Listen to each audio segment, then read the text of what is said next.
slick tyre on there at the moment, and off the road. Shane Van Gisbergen rotates big time. He picked him up at just the right time. Oh, Jack Smith wide at turn 1. He got away with it. Good job to get back on. And what your read is, and it's a for Di Pasquale at turn 2. He fires it into the grass big time and makes light contact with that fence down there. Hopefully no damage done, but can he keep it stoked? No way. I'd say he's got no chance of that. Here we go, here we go. He rounded up Chris Pither whilst he was out there. Look at this. Chris Pither will emerge. There's Chris Pither over the left-hand side. It went so far he changed postcodes. He's almost back in James Courtney's old joint, Penrith. That's a big moment. Have a look at how wet that is. God. The class of 22 open their championship accounts, and in fine style, the front row of the grid blasts into action. Di Pasquale's done a beautiful job. Van Gisbergen sweeps around the outside, and already those two have bolted from the pack on the run to turn 2. And already we've got bruised to tails of mud with those in the dirt on the outside over the crest of the hill at 3. And splashing wide there was David Reynolds. Trouble and smoke from the back of car number 20. So Scott Pye in the Seiko 5 racing entry, heaving smoke out of that car. So is that a power steering issue or worse? So that means 24 cars active on the racetrack. Check this out. He made his way into the grass. That was his mistake. Now watch him come out. He fires straight across. Hazelwood's down the inside, cuts him off. But what it does, it slows Hazelwood down. Check out Mark Winterbottom. He says, have a look at me. Bang, down the inside, got him. So, hey, Andre and Thomas having a little bumping duel. I don't know what that was. And he gasses it up out of the final corner in second gear and slides it into third. Brings it onto the line. 450 races into his career, and Shane Van Gisbergen opens his 2022 account beautifully. Nailed it out of the final corner.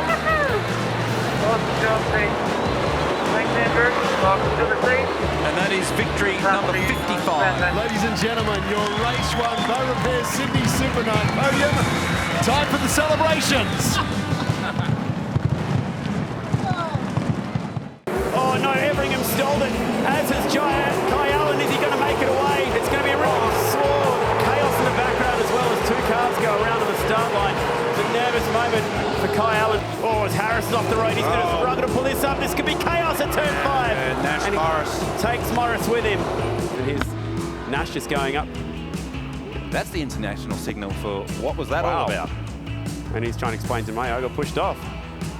Nash Morris has got any of Paul in him. He's pretty feisty as well. Not the first driver to go face-to-face with Royal Harris. Who would have guessed that there's 2 sides to a story with contact in supercars? Oh, this is Ryland Gray. We were just singing his praises. The 15-year-old. This is not going to end well. He's on the inside of the road. Oh, Alex Haddon. No. The innocent bystander down there getting cleaned up. Brody's been chasing this car a little bit this weekend. He was a 3-stopper in last night's race. He's thrown it very deep into turn 1. So came home in 5th in last night's race. Wow, excellent job in the first sector. Almost 3/10 better than anybody. And he skated out wide. He had his foot on the brake pedal. Sat it all the way around the high line at turn 8, but he may well have got away with it. So he's done a 43.8 in the mid-sector. He is going to threaten the time of Cam Waters. It'll be very close. Pad's watching. George Commons, the engineer, is watching. Now it's about just making perfect shifts and getting it to the control line cleanly. And he does the job. He's done a 39.5. That last sector was very strong. 21 at the moment. Third of a second. The way you threw that car at turn 1 on that shootout lap was seriously impressive to watch. Luckily, I did some speedway prior to the start of the season at Toowoomba, so I think that's helped a bit. Mighty impressive performance by Brody Kostecki. His first ever supercar pole. He grabs the Armour All Cash. We are set to go for race number 2. Kostecki and ADP, Waters and Feeney. Brody only made his debut a couple of years ago. He's on the pole position, but the clean line belongs to Di Pasquale, and he has made the most of it.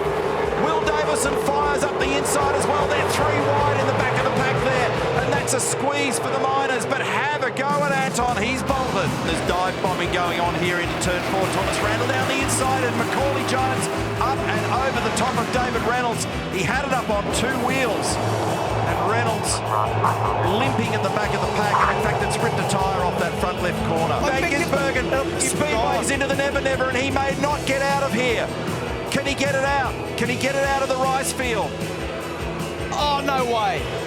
Unbelievable. Only just. And using all the rally skill that he'll apply this year in the Australian Rally Championship, and it is terribly wet at the eastern end of the racetrack, and it is covered in mud. Popped out from the Never Never in behind the rear wing, Cam Waters underneath Brock Feeney. Done. Nice job. Have a look at this one. So down the inside, finally able to get it done. He's down in 24th at the moment. Meantime, bad sportsmanship flag, and we've got a problem here for Kostecki. So the tradie entry, the Tickford entry of Kostecki's parked very awkwardly here, right on the exit of the final corner. Double yellow flags being waved back at the marshalling point. Oh, it's an ugly spot. He just needs a little break in the traffic to get the flick spin going. Oh dear. So he must have some other issue going on here. The left-hander at turn 6. Everything to play for. Feeney down the inside. So we're looking at Brock Feeney, Tim Slade. And then back in the distance here, locking horns, we've got kind of a 20 Scott Pye together with Nick Burkhardt. So he doesn't care what the field position is. Now Brody plunges down the inside and makes it work. Mostert there as well. Courtney's got nowhere to go but be up high and wide. And in the background, it's even blacker at the moment, so there's a big threat of rain. Look for the under over here for Mostert. He's got the shallow run out the other side, and this is a battle for the lead. He's got grip on his side and takes control of the race, but Brody stays out there as they plunge down to the right-hander at the hairpin. Speedy tries to put a move, but he's been caught now. Will Davison's going to box him. And does he? Does he? Yes, he does. He gets him across, gets to the grass, but now Brock's been on the inside for Waters. I thought Waters was going to fight on the inside of both. So Brock's done it well.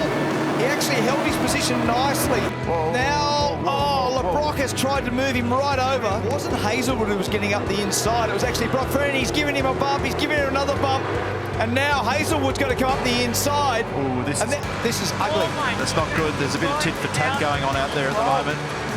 And that is well buried. What a shame. This is no good, unfortunately. Not only has he ended up parked in the gravel, but for Jack, you cannot see where he's going. Turn left, mate. Turn left a bit. Oh, that's awkward, isn't it? He lines it up. Squirts it out the other side. Hangs it off the rear tyre. And Chaz Mostert has picked up his first victory of 2022. Well done, Chaz. How good's that? Oh, off the road there, Hazelwood and Winterbottom. Where is that now? And Di Pasquale, we understand, just did that on his own, and it's actually done some left-hand front wheel damage, so we'll wait and understand what's gone on here, but that looked like it was pretty wild stuff. So clearly a moment between Hazelwood and Winterbottom, and these guys are having a discussion about it. Mark Winterbottom shaking his head, and Todd Hazelwood explaining what's unfolded. So I've got no idea what's going on there. Neither do I. He doesn't agree with him. What on earth happened? Mate, I just aquaplaned across the front straight here. I had a decent run onto the final, off the final corner onto the front straight, and yeah, Frosty and I went side by side, and he squeezed me right up against the wall, which I got no problems with. That's hard racing, but yeah, then I just hit a puddle, hit a white line. I was basically spun out from start-finish line all the way to one. I was locked up, and obviously I ran up to the car just to apologise. And you've gone NASCAR spec. You blokes dusting up after the flag now, are you? Going to get duking on? Oh, I wouldn't mind, actually. Bring him down and we'll film that if you want. But what do you do when someone does something dumb and they come up and say sorry, and they're looking at you all, what do you do? That's the biggest crash I've had in my career after the flag. I can't believe, I actually can't believe it, but anyway. Obviously the weather helped a fair bit, but it makes it pretty hard to get rid of this blue hair now. Every time we do a crazy hair colour, we seem to go right. Ladies and gentlemen, your race 2 Beaurepaires Sydney SuperNight podium. Let the celebrations begin.